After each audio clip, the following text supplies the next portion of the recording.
பயனற்ற முயற்சிகள், fruitless efforts, கனிகள் அற்றதான ஒரு வாழ்க்கை. ஒரு மரத்தை நம்ம நடுறோம் அப்படின்னா ஒரு பெரிய எதிர்பார்ப்போடு தான் அந்த மரத்தை நம்ம நடுறோம். ஒன்று அது நல்ல ஒரு நிழல் கொடுக்கும், இல்லைன்னா இந்த மரம் நல்ல கனிகள் கொடுக்கும்.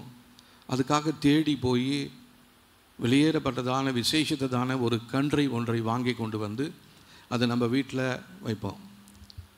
இப்போ இங்கே சர்ச்சில் கூட நிறைய நேரத்தில் மரம் நடுறோம், ஆனால் நிறைய இடத்துல என்ன பண்ணிடுறோம்னா மரத்தை பிடுங்கிடுறோம். ஏன்னா அது தேவையில்லாமல் அந்த இடத்துல ஒரு இடைஞ்சலாக இருக்குது அப்படின்னு சொல்லி வைக்கிறப்போ அந்த யோசனையும் இல்லாமல் நம்ம அதை அங்கே கொண்டு வந்து வச்சிடறோம். அதுக்கப்புறம் அது இடையூறு பண்ணுறது எனக்கு ஒத்து வரலன்னு என்ன பண்ணிடுறோம், அதை ஈஸியாக வெட்டி போட்டுடுறோம். இப்போ கர்த்தர் நம்மளை குறித்து வைத்திருக்கிறதான ஒரு நோக்கம் ஒன்று உண்டு. கனிகள் கொடுக்கும்படியாக கர்த்தர் உங்களையும் என்னையும் தெரிந்து கொண்டிருக்கிறார். ஒருவேளை நமக்கு பிரயோஜனம் இல்லைன்னா நம்ம என்ன பண்ணிடுறோம், மரத்தை ஒரே வெட்டி போட்டுடுறோம். அந்த மாதிரி கர்த்தரால் செய்ய முடியாதுன்னு நினைக்கிறீங்களா? கனி கொடாத மரத்தின் வேர் அருகே என்ன இருக்கான், கோடரி வைக்கப்பட்டிருக்கிறது. அப்போ நம்முடைய வாழ்க்கையில் ஒரு கோடரி ஒன்று இருக்கிறது என்பதை நிறைய நேரத்தில் நம்ம மறந்துடுறோம். அதை எடுத்து வெட்டும்படியாக ஆண்டவர் தன்னுடைய கரத்தை செயல்படுத்துவாரானால் இந்த இடத்துல நான் இருந்திருக்க முடியாது, நாம் இருந்திருக்கவே முடியாது. நான் நிற்பதும் நிர்மூலமாக இருப்பதும் கர்த்தருடைய சுத்த கிருபை. அந்த கிருபை உள்ள தேவன் நம்மை எச்சரித்து கொண்டே இருக்கிறார். ஆனால் அதை நம்ம கேட்டுட்டு கேட்காதவங்க மாதிரியே நம்ம எவ்வளோ நாளைக்கு இருப்பது? கர்த்தருடைய வருகை மிகவும் சமீபம் என்று சொல்லி உலகத்தார் கூட இன்றைக்கி சொல்கிறாங்க. இன்றைக்கி எருசலேமில் யுத்தம் நடந்து கொண்டிருக்கிறது.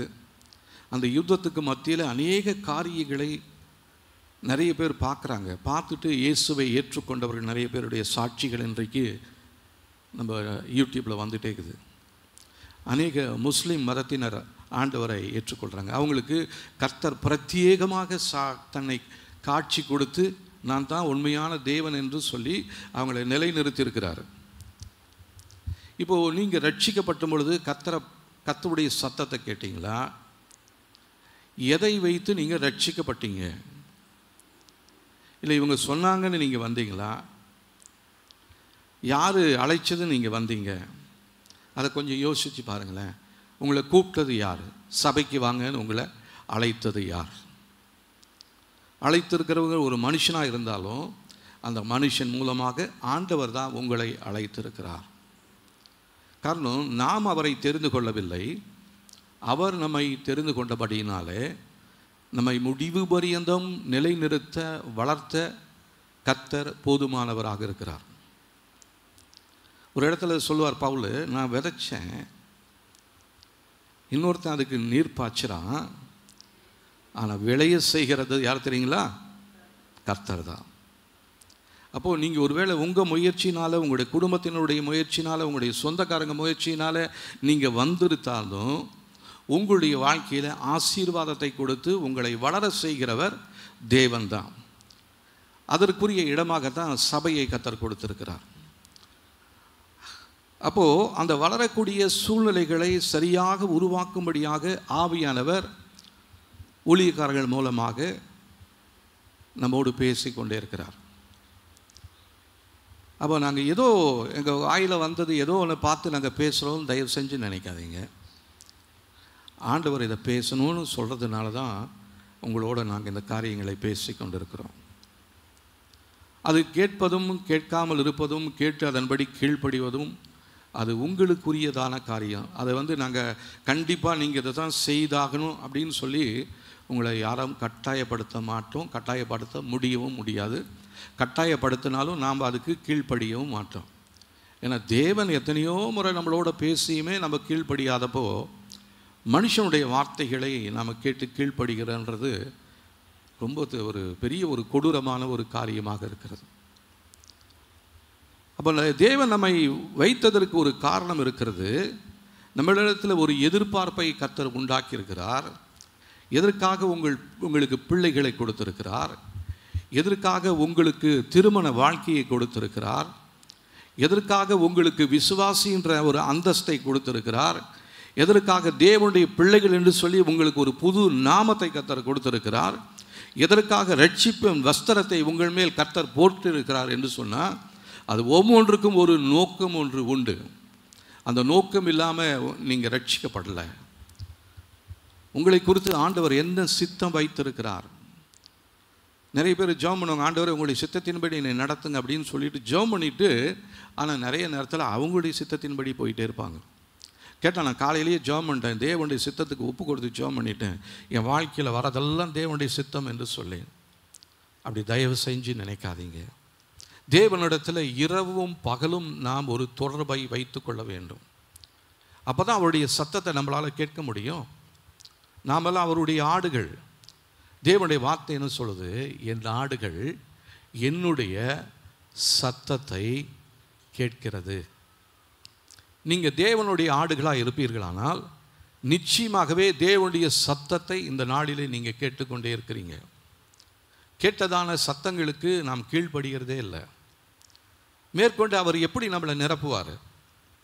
இப்போ நீங்கள் செல்ஃபோன் வச்சுருக்கிறீங்கன்னா அதில் நிறைய மெசேஜ் வந்து வந்து வந்து உங்களுடைய இன்பாக்ஸ் எல்லாம் ஃபுல்லாகிடுச்சுன்னா அதுக்கப்புறம் உங்களுடைய இன்பாக்ஸுக்குள்ளே வரத்துக்கு நிறைய மெசேஜஸ் இருக்கும். ஆனால் உங்களுடைய இன்பாக்ஸ் என்ன பண்ணியிருக்குது? ஃபுல்லாக இருக்குது.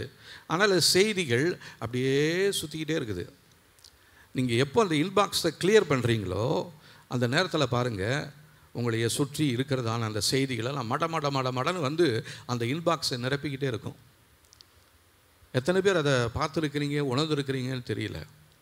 அப்போ உங்களுடைய உள்ளம் தேவன் பார்க்கக்கூடிய ஒரு இடமாக இருக்கிறது. அது எப்பயுமே பரிசுத்தமாக இருக்கணும். அது எப்பயுமே கர்த்தருக்காக ஆயத்தத்தோடு காத்திருக்கணும். ஆண்டவரே, நீங்கள் இந்த நாளில் என்னோடு என்ன சொல்ல போகிறீங்க, நான் என்ன செய்யணும்? பவுல் அப்போஸ்தலனை கர்த்தர் சந்தித்ததான அந்த முதல் நேரத்திலேயே அவர் கேட்டதான ஒரு கேள்வி என்ன தெரியுங்களா? கர்த்தருடைய மகிமை பிரகாசிச்சதுனால அவருக்கு கண்ணு தெரியாமல் கீழே விழுந்துட்டார். அப்போது அவரோட ஆண்டவர் பேசுகிறாரு, முள்ளில் உதைப்பது உனக்கு கடினமாமே. அப்போது சவுலுக்கு தெரியல இவர் யாருன்னு. ஆண்டவரை பார்த்து நீங்கள் யார் அப்படின்றாரு. அப்போ தான் ஆண்டவர் சொல்கிறார், நான் தான் நீ துன்பப்படுத்துகிறதான இயேசு. அவர் இயேசுவையை துன்பப்படுத்தினார். இயேசுவை ஆராதிக்கிறதான பிள்ளைகளை துன்புறுத்தும்படியாக கையில் கட்டளைகளோடு புறப்பட்டு போய் கொண்டிருக்கிறதான வேளையில் கர்த்தர் அவரோடு உணர்த்துகிறார், நீ துன்பப்படுத்துகிற இயேசு. அப்போது உங்கள் குடும்பத்தில் ரட்சிக்கப்பட்டிருக்கிற ஒவ்வொரு பிள்ளைகளுமே தேவனுடைய நாமம் தரிக்கப்பட்டவர்களாய் அவங்க இருக்கும் பொழுது, நீங்கள் அந்த பிள்ளைகளுக்கு விரோதமாக பேசும் பொழுது, செயல்படும் பொழுது, நீங்கள் யாருக்கு விரோதமாக செயல்படுறீங்கன்னு நினைக்கிறீங்க? கர்த்தருக்கு விரோதமாக செயல்படுகிறோம். அப்போ கர்த்தர் யாவரோடும் சமாதானமாக இருக்கணும்னு கர்த்தரை உணர்த்துறாரு. அதுவும் கூடுமானவரை முடிந்த அளவு யாவரோடு எனக்கு நன்மை செய்கிறவர்களாக மாத்திரமல்ல, எனக்கு தீமை செய்கிறவங்களிடத்துல நம்ம என்ன பண்ணணும்னா நான் சமாதானமாக இருக்கணும். இதுதான் ஆண்டவர் நம்மள்கிட்ட எதிர்பார்க்கிறாரு. அப்போ நம்முடைய சமாதானம் தேவனோடு மாத்திரமல்ல, நம்முடைய உறவுகளில் மாத்திரமல்ல, சபைகளில் மாத்திரமல்ல, வேலை செய்கிற இடங்களில் மாத்திரமல்ல, சமுதாயத்திலும் நாம் சமாதானம் உள்ளவர்களாய் இருக்க வேண்டும். எதை இழந்தாலும் தேவனுடைய சமாதானத்தை மாத்திரம் நம்ம இழந்து போகவே கூடாது. அப்படி ஒரு தீர்மானம் எடுக்கணும். ஆண்டவரே, நான் என் வாழ்க்கையில் இதுவரை நிறைய காரியங்களை இழந்தேன், அது எல்லாத்தையும் நான் திரும்ப பெற்றுக்கொள்ளலாம். ஆனால் தேவனை உங்ககிட்டேருந்து பெற்றுக்கொண்ட அந்த சமாதானத்தை நான் இழந்து போயிட்டேன்னா இந்த உலகத்தில் என்னை போல நிர்விச்சாரி தேவனுக்கு விரோதமான பிள்ளைன்னு சொல்லி யாருமே இருக்க முடியாது. அதனால் நம்ம தேவனுடைய சமாதானத்தை நம்ம பெற்றுக்கொள்ள வேண்டும். சேஷமாக விசுவாச குடும்பத்தாரோடு, சபையோடு, ஊழியக்காரர்களோடு, விசுவாசிகளோடு நாம் சமாதானமாக இருக்க தேவன் நமக்கு உதவி செய்யணும். அதற்காக நீங்கள் ஜெபம் பண்ணுங்க. ஒருவேளை உங்களுடைய உறவுகளில் சமாதானம் இல்லாதபடிக்கு நிறைய பேர் என்கிட்ட சொன்னாங்க. ஒரு சிலர் போய் அந்த குடும்பத்தில் போய் அவங்களோட போய் ஒப்புரவாகணும்னு சொல்லி அவங்க போய் பேசுனாங்களாம். ஆனால் அவங்க பேசலை அப்படின்னாங்க. ரொம்ப வருத்தத்தோடு சொன்னாங்க. நான் சொன்னேன், உங்களுக்கும் ஆண்டவருக்கும் இடையில் அவங்க மன்னிச்சாலும் சரி மன்னிக்கலனாலும் சரி, நீங்கள் உங்களுடைய காரியத்தை தேவனுக்கு முன்பாக தேவனுக்கு பிரியமான காரியமாய் நீங்கள் செய்துட்டீங்க. அது கர்த்தருக்கு பிரியம். அவங்க உங்களோட பேசுகிறாங்களோ பேசலையோ, உங்களை அவதூறாக பண்ணுறாங்களோ பண்ணலையோ, அதெல்லாம் கர்த்தர் பார்த்துக்குவார். ஆனால் உங்கள் சைடில் நீங்கள் சரியாக இருந்துருங்க அப்படின்னு சொன்னேன். இப்போது இந்த நாட்களில் கிறிஸ்தவ திருமணம் செய்வதற்கு புதிதாக சிலவங்க வருவாங்க. அப்போது அவங்கக்கிட்ட கேட்போம், ஞானஸ்நானம் எடுத்துட்டிங்களா? ஏன்னா அந்த திருமணம் இது ரிஜிஸ்டர் பண்ண போகும்பொழுது கிறிஸ்தவ திருமணம் என்று சொன்னால் உங்களுடைய பெயர் ஒருவேளை இந்து என்ற பெயரில் இருக்குமானால் உங்களை எப்படி கிறிஸ்தவங்களாக மாற்றினீங்க, நீங்கள் எப்போ மாறினீங்க, ஞானஸ்நானம் எடுத்துருக்கிறீங்களா அப்படின்னு சொல்லி ஒரு சர்டிஃபிகேட் ஒன்று சர்ச்சிலேருந்து கொடுக்கணும். அதை வைத்து தான் உங்களுடைய திருமணம் கிறிஸ்தவ திருமணமாக பதிவு செய்யப்படுகிறது. அப்போ ஏதோ போகுது ஏதோ நடக்குது அப்படின்னு நிறைய பேர் என்ன பண்ணுறாங்கன்னா, ஞானஸ்நானம் எடுக்கிறது. எங்களுடைய பெரியம்மா பையன் ஒருத்தர் இருந்தான், அவன் ரட்சிக்கவே படலை. ஆனால் அவனுக்கு ஒரு கல்யாணத்தை ஒரு பொண்ணு ஒன்று பார்த்து அந்த பொண்ணுக்காக அவன் என்ன பண்ணான்னா ஞானஸ்நானம் எடுத்துட்டான். ஆனால் கடைசி வரையிலுமே, அவன் சாகிற வரையிலுமே அவனுடைய வாழ்க்கையில் ஒரு மாற்றமே இல்லாமல் தான் அவன் இறந்தான்.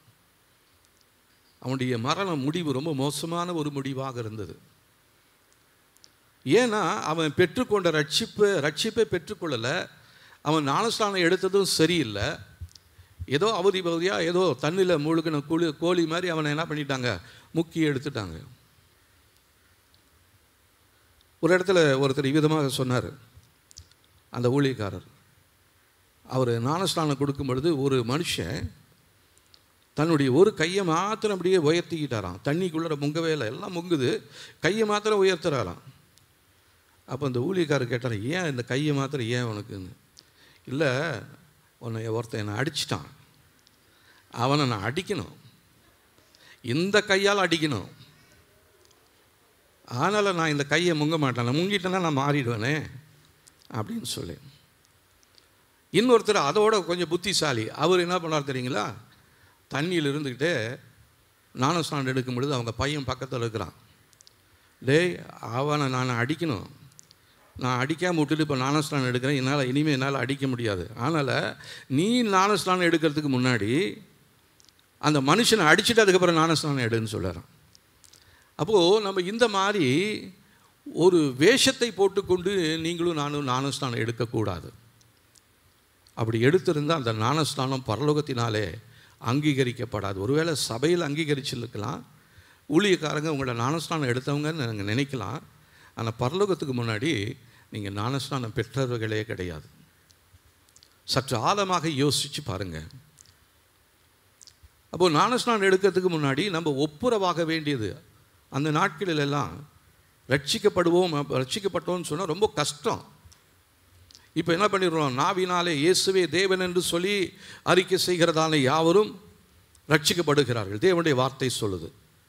ஆனால் கூட்டத்தில் கன்வென்ஷனில் யார் இயேசுவெல்லாம் நம்புறது, இயேசு நாமத்தை நம்புறீங்களா, எல்லாம் ஸ்தோத்திரம் சொல்கிறாங்க கையை தூக்கி. அது ஊழியக்காரர் சொல்கிறார், நீங்கள் எல்லாமே ரட்சிக்கப்பட்டுறீங்க அப்படின்றாரு. அதோட ரட்சிப்பு கடந்து போயிடுச்சா? முடிவு பரியந்தம் நிலைத்திருப்பவனே ரட்சிக்கப்படுவான். அப்படி நம்முடைய ரட்சிப்புக்கு ஒரு எல்லை கர்த்தர் குறித்திருக்கிறார். இது எப்போ முடியும்? இந்த எல்லை முடிவு பரியந்தம், கர்த்தரிடத்தில் போய் சேரும் வரையிலும், கர்த்தருடைய வருகையில் நான் எடுத்துக்கொள்ளப்படும் வரையிலும் இந்த ரட்சிப்பை நான் காத்துக்கொள்ள வேண்டியது மிகவும் அவசியமான ஒன்றாக இருக்கிறது. இன்றைக்கி நம்ம நிறைய பேர் மனம் திரும்புகிறதே இல்லை. ஒப்புரவாகுதல்ன்றதே நம்முடைய வாழ்க்கையிலேயே கிடையாது. ஒப்புரவாகுதல்னு என்ன? முதலாவது தேவனிடத்துலேயே ஒப்புரவாகிறதில்லை, மனிதர்களிடத்திலும் ஒப்புரவாகிறதில்லை. என்னுடைய மாமா பிள்ளை ஒருத்தி என்கிட்ட ரொம்ப சண்டை போட்டுட்டா. அதுக்கப்புறம் அவள் சபைக்கு வந்தால் ஞானஸ்நானம் எடுக்க போகிறாள். அன்றைக்கி காலையில் ஞானஸ்நானம். அப்போது அவள் வீட்டுக்குள்ளே போகிறா, என்னை பார்க்குறா, போகிறா வரா. எனக்கு தெரியுது இவ எதையோ நம்மக்கிட்ட சொல்லணும்னு வரா, ஆனால் அவளால் சொல்ல முடியல. அப்போ நான் அவளை கூப்பிட்டு, என்னம்மா உனக்கு என்ன பிரச்சனை அப்படின்னு. இல்லை, உங்ககிட்ட நான் சண்டை போட்டேன்ல, அதை மன்னிப்பு கேட்கணும்னு. சரி அதுதானே, அது வந்து கேட்டுட்டு போயிடு. நீ ஏன் எப்படியே போயிட்டு குட்டி போட்ட நாய் மாதிரி உள்ளியும் வெளியுமா போயிட்டு இருக்கிற? எனக்கு தெரியுது நீ படுற அவஸ்தை எதுக்குன்னு. அப்போது நிறைய பேருக்கு வந்து இந்த ஒப்புரவாகுதல், இந்த மன்னிப்பு கேட்பது அப்படின்றது வந்து ஒரு பெரிய ஒரு தடையாக இருக்கிறது. இன்னும் சில சின்ன பிள்ளைங்கள்லாம் பார்த்தீங்கன்னா, ஏய் மன்னிப்பு கேளு அப்படின்னா மன்னிப்பு கேட்டுரும். ஒரு சில பிள்ளைகள் இருக்குது, அதுங்க அப்படியே கடினமாக இருக்கும். என்ன தான் அடித்தாலும் சரி மன்னிப்பே கேட்காது. தேவனுடைய வார்த்தை என்ன சொல்லுது? சிறு பிள்ளைகளை போல் ஆகாவிட்டால்னா நான் இந்த சின்ன பிள்ளைய எனக்கு மாதிரியாக எடுத்துக்கிறேன். தேவ சமூகத்தில் நாம் நம்மை தாழ்த்தி, ஆண்டவரே நான் செய்தது பாவம். ஒருவேளை யார்கிட்டயாச்சும் பேசலைன்னு சொன்னால் நீங்கள் அவங்கக்கிட்ட போய் நீங்கள் ஒப்புரவாகுங்க. அது ஒப்புரவானால் தான் உங்களுக்கு ரட்சிப்பு, முழுமையான ரட்சிப்பு. இல்லைன்னு சொன்னால் அந்த ரட்சிப்பு அதுக்கு என்ன சொல்ல, அதுக்கு என்ன பேர் சொல்லனா கள்ள ரட்சிப்பு. இப்போ இந்த கடந்த நாட்களில் கேரளாவில் பார்த்திங்கன்னா பீச்சில் நிறைய தண்ணி, ரொம்ப அலையெல்லாம் வந்து ஓரமாக போயிட்டு இருந்த நிறைய பிள்ளைங்கள்லாம் அடித்து போயிட்டாங்க. அப்போ அதுக்கு கேரளாவில் ஒரு பேர் வச்சுருக்கிறாங்க, கள்ளக்கடல். கள்ளக்காதல்னு நான் பேர் கேள்விப்பட்டிருக்கேன். கள்ளக்கடலா? ஆமாம், அதாவது கடல் மாதிரி இப்படி வருமா, ஆனால் கடல் இல்லை. அப்போ இந்த ரட்சிக்கப்பட்டு மனம் திரும்பின மாதிரி வருவாங்க, ஞானஸ்நானம் இருப்பாங்க, ஆனால் அது உண்மையான மனம் திரும்புதலோ ரட்சிப்போ கிடையாது. இது வந்து அந்த கள்ள காதலோட மோசமான ஒரு டேஞ்சரான ஒரு தவறாக இருக்கிறது, அந்த கள்ள மனம் திரும்புதல். ஆண்டவர் சொல்றாரு, நீ கள்ளத்தனமாக மனம் திரும்பினாய். ஆண்டவர்கிட்ட வந்து நீ கேட்கும் பொழுது அழுது நீ ஜெபம் பண்ற, ஆனால் ஆண்டவருக்கு தெரியும் நீ உண்மையான மனதிலே நீ அழுதியா, இல்லை கள்ளத்தனமாக நீ மனம் திரும்ப வேண்டும் என்று சொல்லி ஒரு நடிப்பு கொண்டிருக்கிறாயா. கர்த்தர் அதற்காக நம்மை தெரிந்து கொள்ளவே இல்லை. நம்முடைய வாழ்க்கையில் கனிகள் கொடுக்க வேண்டும். ஆவியின் கனிகள் நம்முடைய வாழ்க்கையில் இருக்கணும். அன்பு, சந்தோஷம், சமாதானம், இதெல்லாமே ஒரு பெரிய லிஸ்டாக இருக்குது. இது எல்லாமே நம்முடைய வாழ்க்கையில் இருக்கணும். இதில் ஒன்று குறைஞ்சி போயினாலும் பரலோகத்துக்குள்ளே நம்ம போகவே முடியாது. அதனால் அந்த அன்புக்காக நான் என்ன பண்ணுறேன்னா முயற்சி செய்து கொண்டிருக்கிறேன். அன்புக்காக ஆண்டவர் சொல்கிறதான அத்தனை காரியங்களும் என்னுடைய வாழ்க்கையில் இருக்க வேண்டும் என்று சொல்லி நான் முயற்சி செய்து கொண்டிருக்கிறேன்.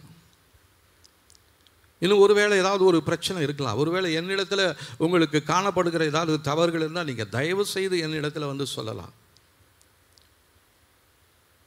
இப்போ கூட ஒரு சகோதரி சொன்னாங்க, ஊழியக்காரரோட ஒரு பிரச்சனைன்னு சொல்லி. அது என்ன பிரச்சனைன்னு எனக்கு தெரியல. ஒருவேளை என் மேலே ஏதாவது தப்பு இருந்தால் தயவு செஞ்சு மன்னிச்சிங்க. என்ன தவறுன்னு எனக்கு தெரியல.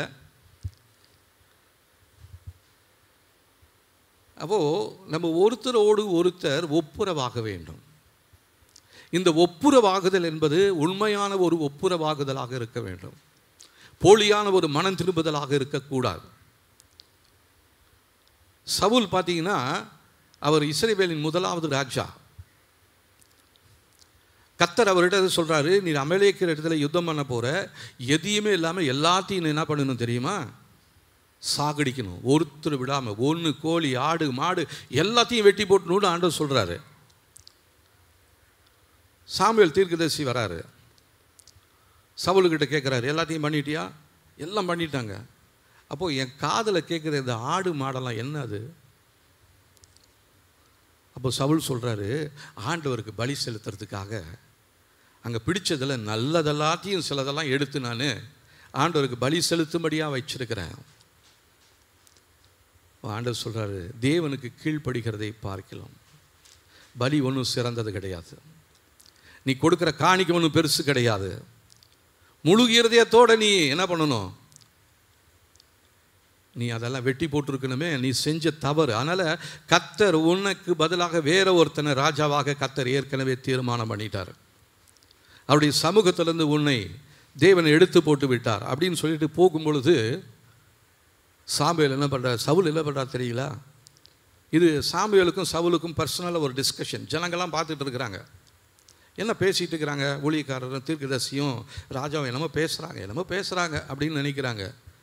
ஆனால் சவுல் என்ன பண்ணுறாரு தெரியுங்களா, சாமுவேல்கிட்ட, நீங்கள் என் மேலே இப்போ கோபமாக நீங்கள் போனீங்கன்னா இந்த பார்க்குற ஜனங்கள்லாம் என்னை குறித்து என்ன நினைப்பாங்க, அதனால் தயவு செஞ்சு நான் கூப்பிட்ற மாதிரி என் கூட வந்து அந்த பலி செலுத்திட்டு நீங்கள் போயிட்டீங்கன்னா நீங்களும் நானும் சமாதானமாக இருக்கிறோன்னு சொல்லி ஜனங்க நினச்சிக்குவாங்க.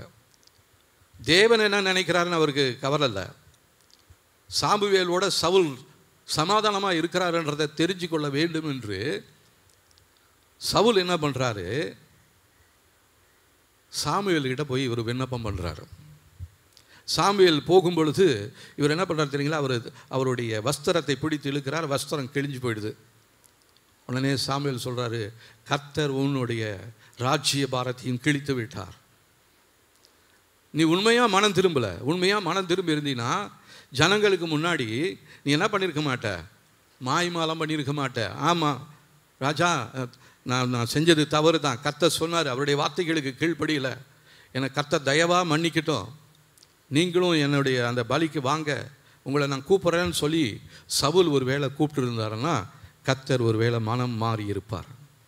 செய்ய நினைத்ததான தீங்கை செய்யாமல் அவர் தவிர்த்திருப்பார்.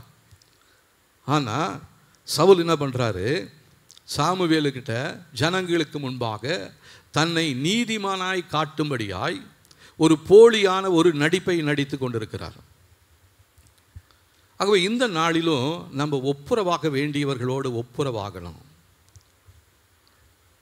யார் மேலே கோபமாக இருக்குதோ அவங்கக்கிட்ட போய் நீங்கள் என்ன பண்ணணும் தெரியுங்களா, நீங்கள் ஒப்புரவாகுங்க. அவங்க மன்னிச்சாலும் சரி மன்னிக்கலனாலும் சரி, கர்த்தருக்கு முன்பாக நீங்கள் உண்மையுள்ளவர்களாய் சுத்தமுள்ளவர்களாய் இருப்பீர்களானால் நீங்கள் அவங்கக்கிட்ட போய் ஒப்புரவாகணும். அதை வச்சுட்டு அப்படியே தூரத்தில் பார்த்துக்கிட்டு இல்லை ஒப்புரவான மாதிரி அப்படியே ஒரு மாய்மலம் பண்ணிக்கிட்டு இருந்தீங்கன்னா கர்த்தருடைய பார்வையில் அது பெரிய பாவமாக இருக்கிறது. நான் பேசுகிற வார்த்தைகள் ஒருவேளை உங்களுடைய இருதயத்தில் கிரியை செய்கிறது, நிறைய பேருடைய இருதயத்தில் உணர்த்தி கொண்டிருக்கிறார். அந்த உணர்வுகளுக்கு நீங்கள் செவி சாய்க்கும் பொழுது நீங்கள் தேவனோடு தேவ சமூகத்தில் போய் மனுஷனுக்கு முன்பாகவும் தேவனுக்கு முன்பாகவும் நான் உண்மையுள்ளவனாக இருக்கிறேன் என்று சொல்லி நாம் அறிக்கை செய்து விட வேண்டிய காரியங்கள் நிறையா இருக்குது. ஒவ்வொருடைய வாழ்க்கையிலும் இப்படி நிறையா இருக்குது. புதைந்து போயிருக்கிற காரியங்கள் நிறையா இருக்குது, மறைந்து போயிருக்கிற காரியங்கள் நிறையா இருக்குது. அதுதான் நம்முடைய வாழ்க்கையில் கனிகள் அற்றதான ஒரு வாழ்க்கையை அந்த சத்துரு நம்முடைய வாழ்க்கையில் செய்து கொண்டிருக்கிறார். ஆனால் தேவன் நம்மை தெரிந்து கொண்டதற்கு ஒரு நோக்கம் உண்டு. நாம் கனிகளை கொடுக்கும்படியாகவே கர்த்தர் நம்மை தெரிந்து கொண்டிருக்கிறார். இதற்காக நாம் தெரிந்து கொண்டதான ஒரு வசனம் ஒன்று இருக்குது, அதை நான் இப்போது சொல்லி வாசிக்க போகிறேன். ஆகாய் தீர்க்கதரிசன புஸ்தகம் 1 அதிகாரம் 5 வசனமும் 7 வசனத்தையும் நம்ம வாசிக்கலாம். நடுவில் இருக்கிற 6 வசனத்தை விட்டுருவோம். முதலாவது 5வது வசனத்தை சேர்ந்து எல்லாரும் வாசிக்க போகிறோம். ஆகாய் 1 அதிகாரம் 5 வசனம் எல்லாம் சேர்ந்து வாசிக்கலாமா? இப்போதும் சேனைகளின் கர்த்தர் சொல்லுகிறார், உங்கள் வழிகளை சிந்தித்து பாருங்கள். மறுபடியும் 7 வசனத்தில் சொல்கிறாரு, உங்கள் வழிகளை சிந்தித்து பாருங்கள் என்று சேனைகளின் கர்த்தர் சொல்லுகிறார். இப்போ நம்மளை பார்த்து என்ன சொல்கிறாரு, சேனைகளின் கர்த்தர் உங்களுடைய வழிகளை சிந்தித்து பாருங்கள். தேவனுக்கு முன்பாக உங்களுடைய நடத்தை எவ்விதமாக இருக்கிறது, உங்களுடைய குடும்ப வாழ்க்கை எவ்விதமாக இருக்கிறது, தேவனுடைய வாழ்க்கையில் நீங்கள் பெற்றுக்கொண்டதான நன்மைகளை உங்களுக்கு ஆசீர்வாதமாக இருக்குதா? இப்போது 6வது வசனத்தை வாசிக்கலாம் பாருங்கள். நீங்கள் திரளாய் விதைத்தும் கொஞ்சமாய் அறுத்து கொண்டு வருகிறீர்கள், நீங்கள் புசித்தும் திருப்தியாகவில்லை, குடித்தும் பரிபூர்ணம் அடையவில்லை, நீங்கள் வஸ்திரம் உடுத்தியும் ஒருவனுக்கும் குளிர்விடவில்லை, கூலியை சம்பாதிக்கிறவன் பொத்தலான பையிலே போடுகிறவனாய் அதை சம்பாதிக்கிறான். இப்போ என்ன சொல்கிறார் ஆண்டவர், நீங்கள் நிறைய விதைக்கிறீங்க, ஆனால் உங்களுடைய அறுவடையை பார்த்தீங்கன்னா கொஞ்சமாக அறுவடையாக இருக்குது. திரளாக விதைக்கிறீங்க, உயர்ந்த ரக நெல் விதையெல்லாம் விதைக்கிறீங்க, மரத்தை வச்சுருக்கிறீங்க, ஆனால் உங்களுடைய அறுவடையில் பார்த்தீங்கன்னா ரொம்ப கொஞ்சமாக இருக்குது. அடுத்ததாக நீங்கள் புசிக்கிறீங்க, எல்லாம் சாப்பாடெலாம் நல்லா சாப்பிட்றீங்க, குடிக்கிறீங்க, ஆனால் உங்களுடைய வாழ்க்கையில் ஒரு பரிபூர்ணம் என்று சொல்லி இல்லை. என் வாழ்க்கையில் நல்லா சாப்பிட்டு நான் நல்லா ஏப்பம் விடுறேன், எனக்கு பரிபூர்ணம் வந்துருச்சுன்னு சொல்லலாமா?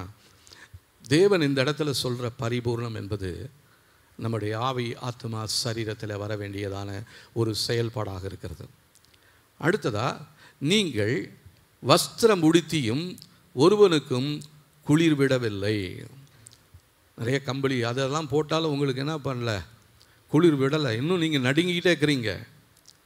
அடுத்ததாக, கூலியை சம்பாதிக்கிறவன் பொத்தலான பையிலே போடுகிறவனாய் சம்பாதிக்கிறான். அப்போ நம்ம விதைத்தும் கொஞ்சமாக இருக்கிறோம், சாப்பிட்டாலும் திருப்தி இல்லை, வஸ்திரம் உடுத்தினாலும் குளிர் விடலை, கூலியை சம்பாதிச்சாலும் அதை எங்கே போடுறவர்களாக இருக்கிறோம்? பொத்தலான பைகளை. சொல்லுங்கள், பொத்தலான பைகளில் போடுகிறவர்களாக இருக்கிறோம். அதனால தான் நீங்கள் எவ்வளோ காரியங்களை செய்தாலும், நீங்கள் ஆண்டவருக்காக உழைத்தாலும், ஆண்டவரை ஆராதித்தாலும், ஆண்டவருக்கு காணிக்கை போட்டாலும், சரியான நேரத்தில் நீங்கள் ஆராதனைக்கு வந்தாலும், தேவன் சொல்லுகிற வார்த்தைகளை நீங்கள் கேட்டாலும், உங்களுடைய வாழ்க்கையில் ஒரு ஆசீர்வாதம் இல்லாத இருப்பதற்கு காரணம் உங்களுடைய வாழ்க்கையில் காணப்படுகிற பை.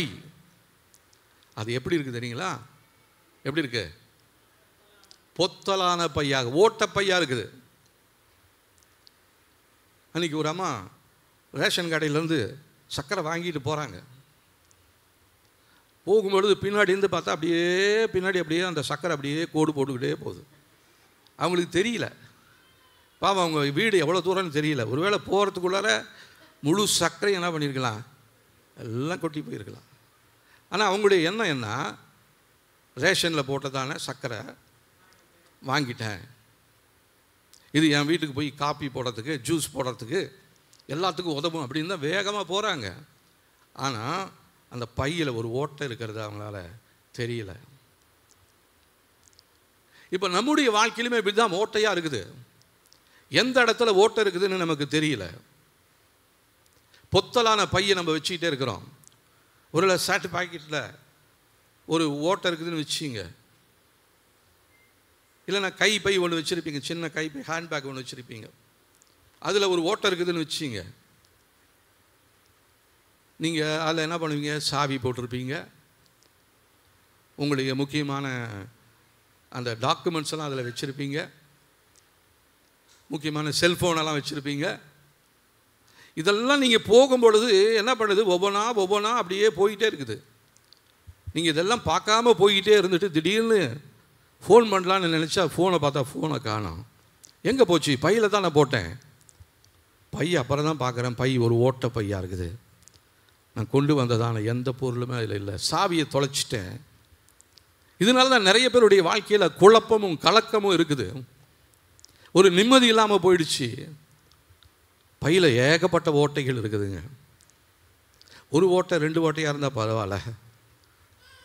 நிறைய பேருடைய அந்த பழைய வீடுகள்லாம் பார்த்தா அவங்க வீடு இவங்க உள்ளே இருக்கிறதுக்கு வெளியே இருந்துடலாம். அப்படி மேலே பார்த்தீங்கன்னா நிறைய நட்சத்திரம் தெரியும். இது அது சரீர பிரகாரமான வீடு. இப்போ ஆவிக்குரிய வீடு நீங்கள் வச்சுருக்கிறீங்க.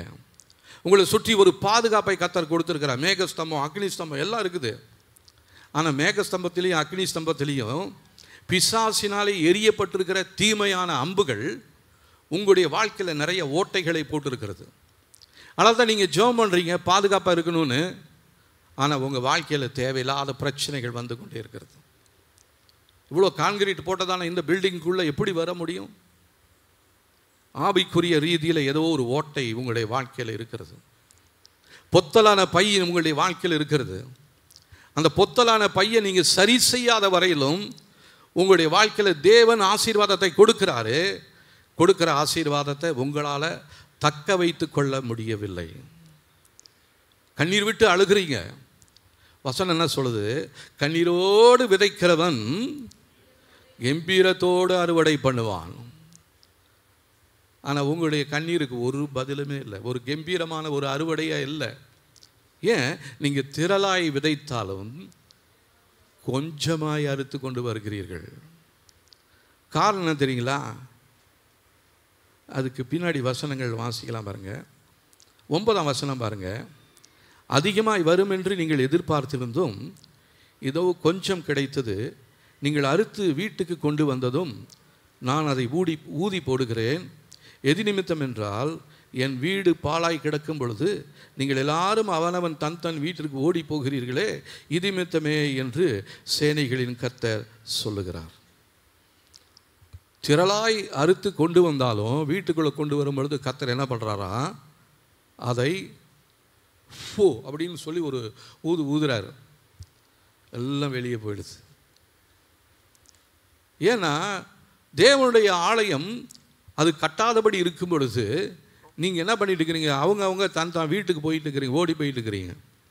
இப்போ தேவனுடைய ஆலயம் என்பது இந்த ஆலயத்தை நான் சொல்ல, உங்களுடைய சரீரமே தேவனுடைய ஆலயமாக இருக்கிறது என்பதை நீங்கள் மறந்து போயிட்டீங்க. அந்த எல்லையில் நிறைய உடைப்புகள் இருக்கிறது.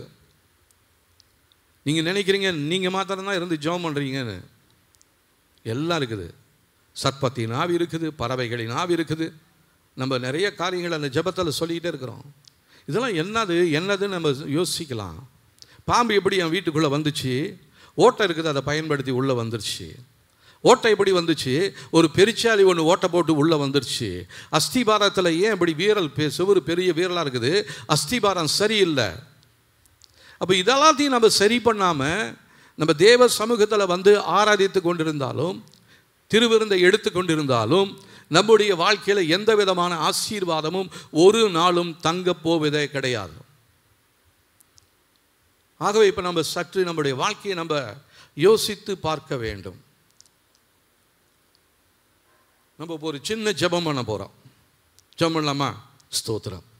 பிதாவே, என்னுடைய பயனற்ற முயற்சிகள் என்னுடைய வாழ்க்கையில் முடிவுக்கு வருவதாக. எனது குடும்பத்தில், தொழிலில், வியாபாரங்களில், ஊழியத்தில், என்னுடைய லக்கில் இயேசுவின் நாமத்தில், இயேசுவின் இரத்தத்தின் வல்லமையினால் முடிவு வருவதாக. இப்போ நம்ம எடுக்கிற முயற்சி, ஓட்டம் எல்லாமே வீணாக போயிட்டே இருக்குது. அதுக்கு ஒரு முடிவு உண்டாக்கணும். அந்த ஓட்டையை அடைக்கணும். நம்ம மறுபடியும் சொல்ல போகிறோம். பொத்தலான பையே, நான் உனக்கு அடிமை கிடையாது. இயேசுவின் நாமத்தில் என்னை விட்டு வெளியே போவாயாக. சொல்லாமா? பொத்தலான பையே, நான் உனக்கு அடிமை கிடையாது. இயேசுவின் நாமத்தில் என்னை விட்டு வெளியே போவாயாக. என்னுடைய வாழ்க்கையில் செயல்படுகிற பொத்தலான பைகள் இனி இருப்பது இல்லை. என்னுடைய வாழ்க்கையை விட்டு வெளியேறுவதாக. இயேசுவின் நாமத்தில் என்னை விட்டு வெளியேறுவதாக. கனியற்ற மரத்தை போல என்னுடைய வாழ்க்கையில், தொழிலில், எல்லையில், சந்ததியில் கனி கொடுக்கும் சூழ்நிலையை இயேசுவே எனக்கு உண்டாக்குவீராக. நிறைய பேருடைய திருமண வாழ்க்கையில் கனிகள் அற்றதாய் காணப்படுகிறது. இயேசுவை நேசிக்கிறோம், இயேசுவை நாமத்தில் நான் ஞானஸ்நானம் பெற்றுட்டேன் அப்படின்னு சொல்லிட்டு அங்கே கணவனும் மனைவியும் அந்த திருமண நேரத்தில் ஒருவருக்கொருவர் அந்த உறுதிமொழியை சொல்கிறாங்க. நம்மள நிறைய பேர் இன்னும் அந்த பழைய திருமண காரியங்கள் இருக்கிறோம். நீங்கள் தயவு செய்து தேவ சமூகத்தில் கணவனும் மனைவியுமாய் இணைந்து நீங்கள் இந்த பொருத்தனைகளை மறுபடியுமாக செய்ய வேண்டும். கடந்த நாட்களிலே அருமையான ஒரு கணவனும் மனைவியுமாக வந்து அவங்க ஏற்கனவே திருமணம் செய்தவங்க, எங்களுக்கு மறுபடியும் ஒரு திருமணம் செய்து வைங்க என்று சொல்லி ஆலயத்தில் அவங்களுக்கு நாங்கள் சொல்லி அந்த காரியங்களை சொன்னோம். அப்போது அந்த சொன்னதான் அந்த வார்த்தை தேவ சமூகத்தில் சொல்கிறேன்ற அந்த யோசனை இல்லாமல் அங்கே தேவனுடைய ஆவியானவர் சாட்சியாக இருக்கிறார் என்பதை மறந்துட்டு, நீங்கள் சொன்ன வார்த்தைகளுக்காக சபையெல்லாம் சாட்சியாக இருக்கிறது என்பதை மறந்துட்டு இவங்க சொல்கிறாங்க, நான் உன்னை நேசிப்பேன். அந்த அம்மா சொல்கிறாங்க, நான் உன்னை நேசிப்பேன். இந்த ஐயா சொல்கிறாரு, நான் உன்னை நேசிப்பேன். எப்போ? வாழ்விலும் தாழ்விலும், சுகத்திலும் சுகவீனத்திலும், பலத்திலும் பலவீனத்திலும் மரணம் நம்மை பிரிக்கும் வரையிலும் உண்மையாக இருப்பேன் என்று சொல்லி வாக்கு கொடுக்கிறேன் அப்படின்னு சொன்னோம்ல. அந்த மாதிரி வாக்கு கொடுத்து திருமண காரியங்களில் நீங்கள் வாக்கு கொடுத்துருக்கிறீங்களா? இல்லை எங்கள் வாழ்க்கையில் பழைய திருமண காரியம்தான் நடக்குதுங்க, நான் புதுசாக செய்யலைன்னு சொன்னீங்கன்னா நீங்கள் தயவு செஞ்சு அந்த திருமண உறவை மறுபடியும் புதுப்பிக்க வேண்டும். ஏற்கனவே கிறிஸ்தவ திருமணம் செய்து கொண்டவர்கள் கூட நிறைய நேரத்தில் அந்த வாக்கு தத்தத்தை மறந்துட்டோம், உடன்படிக்கையை மீறி போட்டுட்டோம். அதனால தான் நமக்குள்ள சந்தோஷமும் சமாதானமும் இல்லாமல் குடும்பத்தில் உடைப்புகள் ஏற்பட்டு இருக்கிறது. ரட்சிக்கப்பட்டதான கணவனும் மனைவியும் என்று சொல்லுகிறதான வீட்டில் சமாதானம் இல்லை. தேவன் உங்களுக்கு சுதந்திரமாக கொடுத்த ஆசீர்வாதமாய் கொடுத்த பிள்ளைகளுடைய வாழ்க்கையில் ஒரு ஆசீர்வாதம் இல்லை. காரணம், பொத்தலான பைகள் உங்களுடைய வாழ்க்கையில் இருக்கிறது. தேவனுடைய கரத்திலிருந்து பெற்றுக்கொண்டதான இந்த ஆசீர்வாதங்கள் எங்கே போச்சு? தேவன் ஒவ்வொரு வாரமும் நம்மளோட பேசிகிட்டே இருக்கிறாரு. அந்த வார்த்தைகளெல்லாம் எங்கே போச்சு? ஏன் உங்கள் வாழ்க்கை இப்படி இருக்குது? ஏன் உங்கள் வாழ்க்கையில் இப்படி பிரிவினை இருக்குது? ஏன் உங்கள் வாழ்க்கையில் அன்பு இல்லாமல் போயிடுச்சு? ஏன் உங்கள் பிள்ளைங்க கீழ்ப்படியாமல் இருக்கிறாங்க? நிறைய பிள்ளைங்க படிப்பாங்க, இரவும் பகலும் படிப்பாங்க. ஆனால் பரீட்சையில் பார்த்தீங்கன்னா ஒன்றும் இல்லாமல் ஒரு முட்டை மார்க் வாங்கிட்டு வந்துடுவாங்க. அந்த பரீட்சை வர நேரத்தில் தான் சில பிள்ளைங்க படிப்பாங்க. மற்ற நேரத்தில் அப்பா அம்மா சொன்னால், ஓ எனக்கெல்லாம் தெரியும், நான் எல்லாம் படிச்சுக்கிறேன், நீ ஒன்றும் சொல்ல தேவையில்லை அப்படின்னு நம்ம சொல்லுவோம். நான் அப்படி சொல்லியிருக்கேன் எங்கள் அம்மாக்கிட்ட, ஆனால் அடியும் வாங்கியிருக்கேன். அப்போல்லாம் இந்த மாதிரி சொல்ல மாட்டேங்க. இப்போ இருக்கிற பிள்ளைங்க மாதிரிலாம் அந்த நாட்களை சொல்ல முடியாது. ஆனால் இப்போ நான் யோசித்து பார்க்குறேன், எங்கள் அம்மா அடித்த அந்த அடிக்கு இன்னும் கூட சிரத்தையோடு கொஞ்சம் படிச்சிருந்தேன்னா நல்ல ஒரு மதிப்பெண்கள் வாங்கியிருக்கலாமே. அந்த மார்க்கு கம்மியாக வாங்கிட்டு அதுக்கப்புறம் காலேஜில் இடம் கிடைக்கலன்னா போய் அந்த காலேஜில் இருக்கவங்ககிட்ட போய் கெஞ்சுறது, ஏன்டா இந்த மார்க் வாங்கியிருக்க, உனக்கு எப்போ அதை கொடுப்பேன் சார், தெரியாமல் வாங்கிட்டேன் சார், நான் நல்லா படிச்சிடுவேன் சார், நல்லா படிச்சிருந்தேன்னா ஏற்கனவே படிச்சிருப்பிய, உன்னை நம்பி நான் எப்படி கொடுக்குறதுன்னு அந்த வாதியார் பிரின்சிபல்.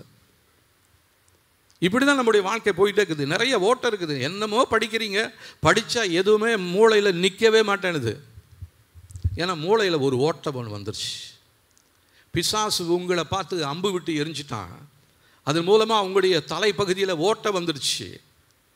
நீங்கள் படிக்கிறதெல்லாம் போயிடுது, கேட்குற வார்த்தையெல்லாம் மனசில் நிற்கவே முடியல. நிறைய பேர் சொல்லுவாங்க, கேட்குற வசனங்களாம் என்னால் மனசுலேயே வச்சுக்கவே முடியல. ஏன்? இருதயத்துக்குள்ளே ஏதோ ஒரு ஓட்டம் இருக்குதுன்னு அர்த்தம். அப்போ இன்றைக்கி கேட்குற வார்த்தைகள் உங்களுடைய இருதயத்தில் தங்கணும்னு சொல்லி நான் ஜெபம் பண்ணுறேன்.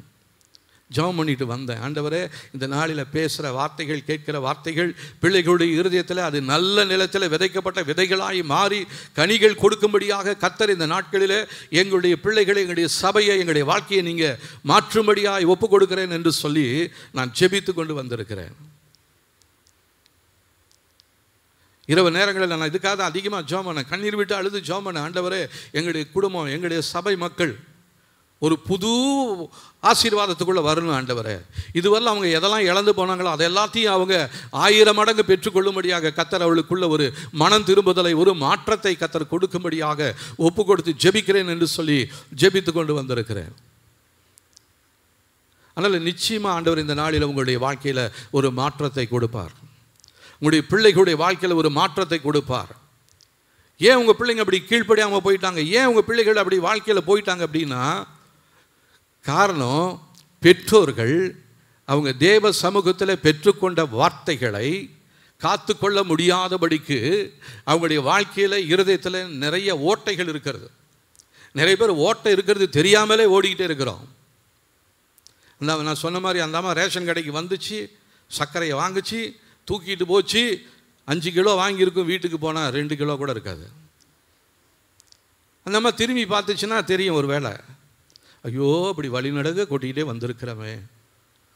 அந்த வீடு ஒரு வேளை ஒரு 2 கிலோமீட்டர் 3 கிலோமீட்டராக இருந்துச்சுன்னு வச்சிங்க, போகும்பொழுதே வெயிட்டு கம்மியாக இருக்கும். அப்போனாச்சும் இந்த அம்மாவுக்கு உணர வேணாம், ஏன்னா ரொம்ப வெயிட்டு கம்மியாக இருக்குது, வாங்குறப்ப நல்லா வெயிட்டாக இருந்துச்சுன்னு பார்க்கல. இவங்க பாட்டுக்கு விசிக்கி நடந்து எல்லாத்தையும் கொட்டிட்டு வந்துட்டாங்க. அப்படி தான் நீங்களும் நானும் பண்ணிக்கிட்டே இருக்கிறோம். தேவனுடைய சமூகத்துக்கு வரும்பொழுது, ஆண்டவரே நீர் என்னை ஆசீர்வதியும், நீர் என்னை ஆசீர்வதிக்காவிட்டால் நான் உம்மை விடுவதில்லை அப்படின்னு யாக்கோபு போல போராடி ஜெபம் பண்ணாலும் கர்த்தர் கொடுத்த ஆசீர்வாதம் யாக்கோபுடைய சந்ததியில் தங்கி இல்லாமல் இருந்திருந்தா யாக்கோபுடைய சந்ததியில் இயேசு கிறிஸ்து வந்திருப்பார் நினைக்கிறீங்க? பிசாசு மற்ற எல்லா சந்ததியை விட யாக்கோபின் சந்ததியின் மேலே ஒரு பெரிய கண்ணை வைத்திருந்தான். தேவன் ஒரு அனாதி தீர்மானத்தை வைத்திருந்தார். என்னுடைய குமாரன் இந்த சந்ததியில் வரப்போகிறாரு, அதனால் நான் விசேஷமாக பாதுகாக்கணும்னு சொல்லி தான் எகிப்தில் அடிமைகளாக இருந்த பொழுது, வனாந்தரத்தில் வந்த பொழுது எல்லாத்துக்கும் அவங்கள கர்த்தர் ஒரு பாதுகாப்பை கொடுத்தார். காரணம் என்ன தெரியுங்களா? அந்த இஸ்ரவேல் சந்ததியில் தான் இயேசு கிறிஸ்து வந்து பிறந்து முழு உலகத்துக்கு ஒரு ரட்சிப்பை கொடுக்க வேண்டும் என்று சொல்லி தேவனுடைய அனாதி தீர்மானம் இருந்தது. இப்போ நம்மளை குறித்து ஆண்டவர் ஒரு அனாதி தீர்மானம் வைத்திருக்கிறார். என்ன தீர்மானம்? உன்னை நான் எதற்கென்று ஏற்படுத்தினேன், எனக்காக நீ நிலைக்கும்படியாக கனிகளை கொடுக்கும்படியாகவே உன்னை நான் தெரிந்து கொண்டிருக்கிறேன், அதற்காக தான் நான் உன்னை அபிஷேகித்திருக்கிறேன். ஆனால் நீ அபிஷேகத்தை பெற்றுக்கொண்டு வறண்டு போய் வறட்சியான வனாந்தரத்தில் இருப்பது போல சோர்ந்து போய் இருப்பாயானால் உன் மூலமாக எனக்கு என்ன நன்மை உண்டு? கர்த்தர் நம்மளை எதற்காக தெரிந்து கொண்டிருக்கிறார்? அவருடைய மகிமைக்கென்று தேவன் நம்மை தெரிந்து கொண்டிருக்கிறார். இந்த வருஷத்தில் கர்த்தர் நமக்கு கொடுத்த வாக்குத்தத்த வார்த்தை, தம்முடைய மகிமையினால் நம்மை நிரப்பப் போகிறார். பூமியில் இருள் மூடும், ஜனங்களுக்குள்ள காரிருள் மூடும், ஆனாலும் உன்மேல் கர்த்தர் உதிப்பார், அவருடைய மகிமை உன்மேல் பெரிதாய் விளங்கும். இப்போ ஏறக்குறைய 4 மாதங்களை முடிச்சிட்டோம். 4 மாதங்கள் வீணாக போயிடுச்சு. பரவாயில்ல, இந்த நாளில் கேட்கிறதான அந்த வார்த்தையின்படி நம்ம கீழ்ப்படிவோம். ஆண்டவரே, உங்களுடைய மகிமையை எங்கள் வாழ்க்கையில் காணும்படியாக நீங்கள் எங்களை தெரிந்து கொண்டிருக்கிறீங்க, வாக்கு பண்ணியிருக்கிறீங்க, வாக்கு தத்தம் செய்தவர் உண்மையுள்ளவர். ஆண்டவரே, அந்த வார்த்தையில் எங்களை நிலைநிறுத்த நீங்கள் போதுமானவராக இருக்கிறீங்க என்று சொல்லி தேவ கரத்தில் நம்மை முழுதுமாக அர்ப்பணிக்க வேண்டும். நாம் செய்ய வேண்டிய காரியங்கள் இருக்கிறது. நம்முடைய ரட்சிப்பு உண்மையானதாக இருக்கிறதா? பெற்றுக்கொண்டதான அபிஷேகத்தை நீங்கள் பாதுகாத்து கொண்டிருக்கிறீங்களா? உங்களை நம்பி உங்கள் மேலே போட்டதான ரட்சிப்பின் வஸ்திரத்தை இன்னும் நீங்கள் அணிந்து கொண்டிருக்கிறீங்களா? அல்லது அது அங்கங்கே கரையோடு திரையோடு கிழிஞ்சு போயிருக்குதா? கர்த்தர் உங்களை புதுப்பிக்க விரும்புகிறார். இந்த நாளில் உங்களுடைய வாழ்க்கையை கனியற்ற மரத்தை கனி கொடுக்கிற மரமாய் கர்த்தர் உங்களையும் உங்களுடைய குடும்பத்தையும் மாற்ற தேவன் திட்டமுள்ளவராய் உங்களோடு பேசி கொண்டிருக்கிறார். உங்களோட தான் பேசுகிறாரு, வேற யாரோடையும் பேசலை. எதற்காக நம்ம வரோம்? தேவனுடைய வார்த்தைகளை கேட்கும்படியாக வரோம். அப்போ நம்முடைய வாழ்க்கையில் உண்மையான ஒரு மனம் திரும்புதல், ஒரு மனஸ்தாபம் நம்முடைய வாழ்க்கையில் தேவைங்க. அது இல்லாமல் நம்முடைய வாழ்க்கையை வெறுமையாக்கிக்கிட்டே இருக்கிறோம். ஆனால் தான் நம்ம திரளாய் விதைத்தாலும் கொஞ்சமாக கொண்டு வரோம், புசித்தாலும் திருப்தியாகிறது இல்லை, குடித்தாலும் பரிபூர்ணம் இல்லை, வஸ்திரம் உடுத்தியும் குளிர் விடலை, கூலியை சம்பாதிக்கிறோம், பொத்தலான பைகளில் போடு கொண்டிருக்கிறோம். கர்த்தர் நம்மை பார்த்து தான் சொல்கிறாரு, உங்கள் வழிகளை சிந்தித்து பாருங்கள் என்று சேனைகளின் கர்த்தர் சொல்லுகிறார். உங்களுடைய வழியை கொஞ்சம் சற்று யோசித்து பாருங்கள். கடந்து வந்ததான பாதைகளை நினைத்து சற்று திரும்பி பாருங்கள். யார் யாரோடலாம் சண்டை போட்டீங்க, யார் யாரோடலாம் பேசாமல் இருக்கிறோம், யார் யாரோட கசப்பாவோடு இருக்கிறோம். இதில் வேறு நம்ம மாதம் திருவிருந்து எடுத்துக்கிட்டே இருக்கிறோம். கசப்பு வெறுப்பு எதுவும் இருக்கக்கூடாதுன்னு சொல்கிறோம். நிறைய பேர் என்ன பண்ணுறதில்ல, அதனால் நாங்கள் கலந்துக்கிறதே இல்லைங்க, நாங்கள் திருவிருந்து எடுக்கிறது இல்லைன்றாங்க. திருவிருந்து எடுக்கலைன்னா கர்த்தருக்கு உங்களுக்கும் எந்த விதமான தொடர்புமே இல்லைன்னு அர்த்தம். திருவிருந்து எடுக்காமல் ஏதோ ஒரு காரணத்துக்காக ஏதோ ஒரு மாதமோ ஏதோ ஒரு நாளோ எடுக்காமல் இருக்கலாம்.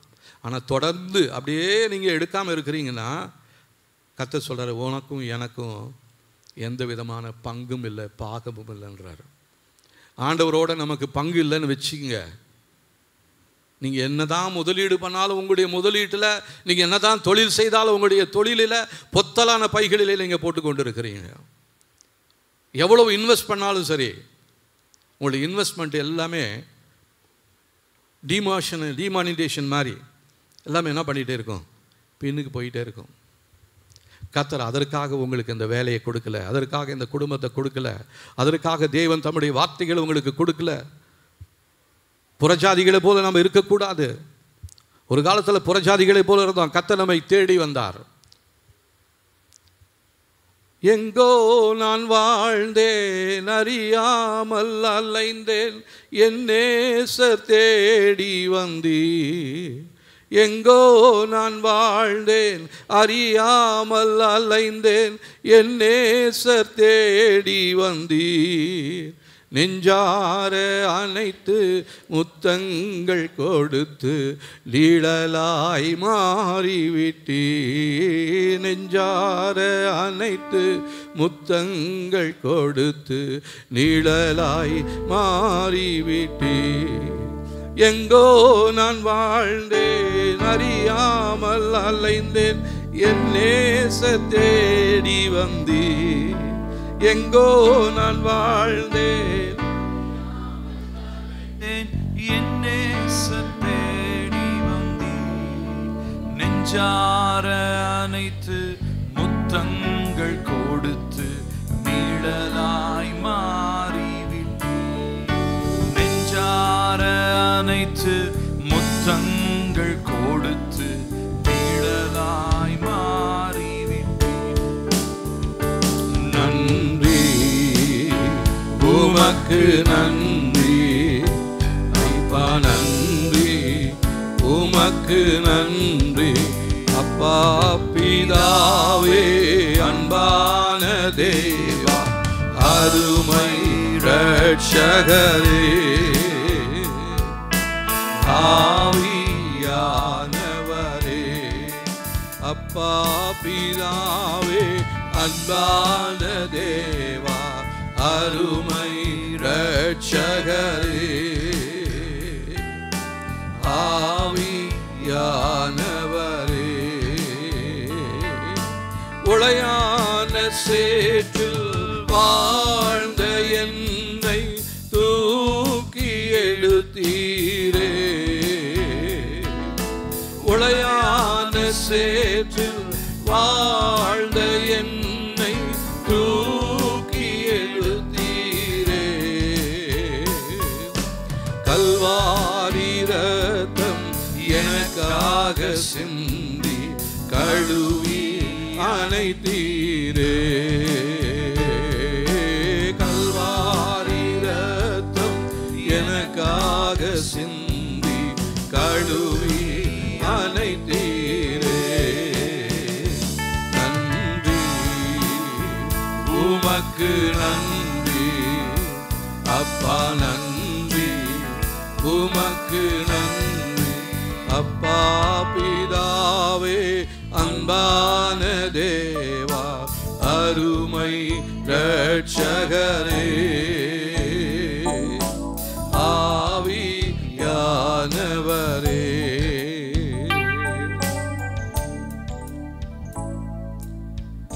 தேவனிடத்திலிருந்து பெற்றுக்கொண்டதான சமாதானத்தை, சந்தோஷத்தை, ஆசீர்வாதத்தை இன்று இழந்ததினால தான் நம்முடைய வாழ்க்கைக்குள்ள தேவையில்லாத குழப்பங்களும் கவலைகளும் கண்ணீரும் இதெல்லாம் நமக்கு தேவையே கிடையாது. இதற்கு ஏன் காரணம் அப்படின்னா, நம்முடைய வாழ்க்கையில் இருக்கிற ஓட்டையின் வழியாக தேவன் கொடுத்ததான ஆசீர்வாதத்தை நம்ம இழந்து போயிட்டோம். ஆகவே இந்த நாட்களிலே நாம் இதை மறுபடியுமாக பெற்றுக்கொள்ளும்படியாக நாம் ஜெபிக்க வேண்டியவர்களாக இருக்கிறோம். இந்த பையில் இருக்கிற இந்த ஓட்டைன்னா என்ன சொல்லி அர்த்தம் அப்படின்னா, எந்த விதமான ஆசீர்வாதமும் இல்லாதபடி நீங்கள் உழைத்து கொண்டே இருப்பீர்கள். கடினமாக உழைப்பீங்க, ஆனால் உங்களுடைய ஆசீர்வாதத்தை பார்த்தீங்கன்னா ரொம்ப சொற்பமாக இருக்கும். சிலவங்கெல்லாம் பார்த்தீங்கன்னா அவங்க சொல்லுவாங்க, நாங்கள் சம்பாதிச்சு வரும்பொழுதே ஆண்டவரை ஏற்றுக்கொள்ளாத நிறைய பேர் என்கிட்ட சொல்லியிருக்காங்க. அவங்களுக்கு நிறைய கடன். ஆனால் என்ன பண்ணாங்க தெரியுங்களா, கடன் கொடுத்தவன் சம்பளம் வாங்குகிற நேரத்துக்கு வாசலில் வந்து நின்றுக்குவான். ஏன்னா விட்டால் இவன் வீட்டுக்கு போய் எல்லாத்தையும் செலவு பண்ணிட்டு என்கிட்ட ஒன்றும் இல்லைன்னு சொல்லிடுவான்.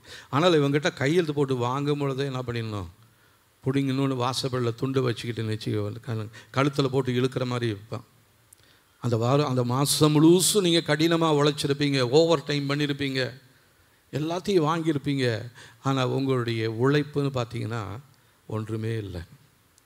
காரணம், உங்களுடைய வாழ்க்கையில் காணப்படுகிற ஓட்டை, கடின உழைப்பு, ஆனால் அதனுடைய முடிவு எந்த விதமான பலனும் இல்லாதபடிக்கு காணப்படுகிறதாக இருக்கிறது. இன்னும் கொஞ்சம் பேர் நிறைய காரியங்களில் போய் இன்வெஸ்ட் பண்ணியிருப்பாங்க. இந்த முதலீடு பண்ணுறதுன்னு சொல்கிறது, ஃபைன் இதில் அந்த என்ன சொல்ல ஷேரில் கொண்டு போய் இன்வெஸ்ட் பண்ணுவாங்க. திடீர்னு பார்த்தீங்கன்னா ஷேர் மார்க்கெட் எல்லாம் அப்படி டவுன் ஆகிடும். அது இப்போ பார்த்தீங்கன்னா இந்தியாவில் இருக்கிற ஷேர் மார்க்கெட் வந்து மிகவும் டவுன் ஆகி போயிடுச்சான். சிலவங்க தந்திரமாக என்ன பண்ணுவாங்கன்னா ஷேரை கொஞ்சம் இன்க்ரீஸ் பண்ணுவாங்க. அதை பார்த்தோன்னே இந்த ஷேரில் நிறைய அதிகமாக வருதுன்னு சொல்லிட்டு என்ன பண்ணுவாங்கன்னா இவங்க கிட்ட இருக்கிற அந்த நகை எல்லாத்தையும் விற்று கொண்டு போய் என்ன பண்ணுவாங்க, இன்வெஸ்ட் பண்ணுவாங்க. ஆனால் அவன் என்ன அங்கே தந்திரம் பண்ணிட்டு இருக்கிறான்னு நமக்கு தெரியல. அவன் நம்மளை ஏமாத்துறதுக்காகவே சில காரியங்களை செய்து கொண்டிருப்பான். இதில் இன்வெஸ்ட் பண்ண நிறைய முதலீடு வரும், நமக்கு பெரிய ரிட்டர்ன்ஸ் வரும்னு சொல்லி அவங்க கிட்ட காசு இல்லைன்னா கூட கடனை வாங்கியோ நகையை விற்றோ வீட்டை அடமான வச்சோ வீட்டை விற்றோ இவங்க என்ன பண்ணுவாங்க, கொண்டு போய் இன்வெஸ்ட் பண்ணுவாங்க. எல்லாம் வரும்பொழுது திடீர்னு அந்த இன்வெஸ்ட் பண்ணுறவன் தூக்கிட்டு ஓடி போயிடுவான். நம்ம அப்புறம் முடிச்சுக்கிட்டே இருப்போம். ஏன் என் வாழ்க்கையில் இப்படி நடக்குது, ஏன் வாழ்க்கையில் நடக்குது? நான் இன்வெஸ்ட் பண்ணும்பொழுதே ஜெபம் பண்ணி தானே பண்ணேன். அந்த ஃபார்ம் ஃபில்லப் பண்ணும்பொழுது கையை வச்சு தானே ஜெபம் பண்ணேன். இயேசுவின் ரத்தத்துக்குள்ளே வச்சு தானே ஒப்பு கொடுத்து தானே ஜெபம் பண்ணேன். ஏன் ஆண்டவர் எனக்கு இப்படி செஞ்சார்? அந்த ஆண்டவராவது ஒன்றாவது நான் இனிமேல் ஜபத்துக்கு வரமாட்டேன், சபைக்கு வரமாட்டேன், ஆண்டவரை மறுதளிச்சு போகிறேன்னு நிறைய பேர் போனவங்க இருக்கிறாங்க. ஆண்டவர் அவளை பார்த்து நகைப்பார், சிரிப்பார். நீ இன்வெஸ்ட் பண்ணும்பொழுது என்கிட்ட கேட்டியா? நம்ம கேட்குறதே இல்லை. ஏன் நம்முடைய எண்ணத்தில் என்னன்னா அதில் முதலீடு பண்ணால் எனக்கு ரிட்டர்ன்ஸ் நிறையா வரும். இன்னும் அதை நம்பி நிறைய பேர் நிறைய காரியங்களை அரேஞ்ச் பண்ணியிருப்பாங்க. ஃப்ளாட் போடுவாங்க, வீடு கட்டுறதுக்கு பிளான் போடுவாங்க, எல்லாமே பண்ணிக்கிட்டு இருப்பாங்க. கடைசியாக போகிற நேரத்தில் எல்லாமே போயிடும். இந்த மாதிரி தான் நம்முடைய ஆவிக்குரிய வாழ்க்கையிலையுமே நம்ம பெரிய பிளான் பண்ணிக்கிட்டு இருக்கிறோம். என் குடும்பத்தை இப்படி பண்ணணும், என் பிள்ளைங்களை இப்படி படிக்க வைக்கணும், அதை பண்ணணும், இதை பண்ணணும்னு சொல்லி, ஆனால் எதுவுமே வாய்க்காது. ஆங்கிலத்தில் ஒரு பழமொழி சொல்லுவாங்க, மேன் ப்ரப்போஸ் காட் டிஸ்போஸ்ன்னு. மனுஷன் தீர்மானம் எடுக்கலாம், ஆனால் அதை நிறைவேற்றுறது, அதை கேன்சல் பண்ணுறது தேவனுடைய கையில் இருக்குது. அப்போ தேவனுடைய கையில் இருக்கும்படியாக நாம் ஒப்பு கொடுப்போம். ஆண்டவரே, என் வாழ்க்கையில் இருக்கிற இந்த எல்லா ஓட்டைகளும் இயேசுவின் நாமத்தினாலே என் எல்லைகளிலிருந்து வெளியேறட்டும். அதிலிருந்து வெளியேறி கொண்டிருக்கிற ஆசீர்வாதங்கள், என்னிடத்திலிருந்து திருடி செல்லப்பட்டதான நன்மைகள், என்னிடத்திலிருந்து திருடி செல்லப்பட்டதான சுகங்கள் இயேசுவின் நாமத்தினாலே எனக்கு திரும்பி வருவதாக. இப்படி நம்ம சொல்லி ஜெபம் பண்ணியிருக்கிறோமா? ஏதோ ஒரு நாள் எங்கேயோ கேள்விப்பட்டேன், சொல்லி ஜெபம் பண்ண, அவ்வளோதான். அதுக்கப்புறம் நான் என் இஷ்டத்துக்கு தான் போயிட்டு இருக்கிறேன், என் இஷ்டத்துக்கு தான் நான் பண்ணிக்கிட்டே இருக்கிறேன். அதனால தான் நீ முதலீடு பண்ண, நீ எதிர்பார்த்த எந்த லாபமும் வாழ்க்கையில் இல்லை. லாபம் இல்லைன்னாலும் பரவாயில்ல, நஷ்டம் வராமனாச்சும் இருக்கலாம் இல்லையா? எல்லா அமௌண்ட்டும் கிடைக்கலனாலும் பரவாயில்ல, நான் போட்டதனாச்சும் எனக்கு திரும்பி வந்துருச்சுன்னு எனக்கு ஒரு சந்தோஷமாக இருக்குமே. கர்த்தர் அவ்விதமாக நம்மை அழைக்கவில்லை. நீ போட்டதை விட, நீ நினைப்பதை விட, நீ வேண்டிக் கொள்வதை விட அதிகமாக நான் உன்னை ஆசீர்வதிப்பேன் என்று சொல்லி கர்த்தர் நமக்கு வாக்கு பண்ணியிருக்கிறார். அதில் 13ஆம் வசனம் பாருங்க. ஆகாயில் 1ஆம் அதிகாரம் 13ஆம் வசனம் கடைசியாக சொல்கிறாரு, அப்பொழுது கர்த்தருடைய தூதனாகிய ஆகாய் கர்த்தர் தூதனுப்பின வார்த்தையின்படி ஜனங்களை நோக்கி, நான் உங்களோடு இருக்கிறேன் என்று கர்த்தர் சொல்லுகிறார். எல்லாம் ஓட்ட பையில் போட்டு எல்லாத்தையும் கொட்டிவிட்ட, எல்லாத்தையும் கமிச்சுவிட்ட, இப்போ கலக்கத்தோடையும் பலவீனத்தோடையும் குழப்பத்தோடையும் வந்திருக்கிற, ஆனால் நான் என்ன சொல்கிறேன்னா, நான் உங்க கூட இருக்கிறேன். இதுதான் நமக்கு ஒரு ஆறுதல் தரக்கூடிய வார்த்தை. இவ்வளோ நேரம் நம்ம தேவனை எச்சரித்தார், கடைசியாக நமக்கு ஒரு ஆசீர்வாதமான வார்த்தையை சொல்கிறாரு, நான் உங்க கூடவே இருக்கிறேன்ப்பா. இப்போ அவர் என்ன பண்ணுவோம், இறுக்கி பிடிச்சிக்குவோம், அவருடைய பாதத்தை பிடிச்சிக்குவோம். யாக்கோபை போல, கர்த்தாவே நீர் என்னை ஆசீர்வதித்தால் ஒழிய நான் உம்மை விட போவதில்லை என்று சொல்லி ரா முழுதும் கர்த்தருடைய பாதத்தை பிடித்து கொண்டான். தேவனுடைய தூதன் சொல்கிறாரு, பொழுது ஏதாவதுப்பா என்னை போகிறதுக்கு விடு அப்படின்னு. அவனை சொல்கிறான், நான் உங்களை விட போகிறதே இல்லை ஆண்டவரே, என்ன நீங்கள் ஆசீர்வதித்தால் ஒழிய. இப்போ நம்முடைய ஜெபம் இவ்விதமான ஜெபமாக இருக்கணும். ஏதாவது ஒன்று நடக்கணும் நம்முடைய ஜெபத்தில். அது நடக்கிறவரில் நான் விடக்கூடாது. ஒரு மாற்றம் என் வாழ்க்கையில் வரணும். அந்த மாற்றம் வரவரில் நான் உங்களை விட போகிறது கிடையாது. அந்த மாற்றம் வந்துருச்சுன்னா அடுத்த ஒரு மாற்றத்துக்காக நான் ஜெபம் பண்ண போகிறேன். என் புருஷனுடைய ரட்சிப்பு, புருஷன் ரட்சிக்கப்பட்டுட்டாரா, பிள்ளைகளுடைய ரட்சிப்பிற்காக ஜெபம் பண்ண போகிறேன். பிள்ளைகள் ரட்சிக்கப்பட்டுட்டாங்களா, என் குடும்பம் முழுமையாக ரட்சிக்கப்பட வேண்டும் என்று சொல்லி ஜெபம் பண்ணுறேன். என் குடும்பம் ரட்சிக்கப்பட்டுருச்சா, சபையில் இருக்கிற எல்லா குடும்பத்திலையும் ரட்சிப்பு உண்டாகணும். சபையில் ரட்சிப்பு உண்டாச்சா, தேசத்தில் இருக்கிற எல்லா ஜனங்களும் ரட்சிக்கப்பட வேண்டும். இதுதான் கர்த்தருடைய திட்டமும் சித்தமுமாக இருக்கிறது. அப்போ நம்முடைய ஜெபம் ஓட்ட பையா வச்சுக்கிட்டு ஜெபம் பண்ணோம்னா கர்த்தர் கொடுக்குற ஆசீர்வாதம் எதுவுமே நம்மக்கிட்ட இருக்காது.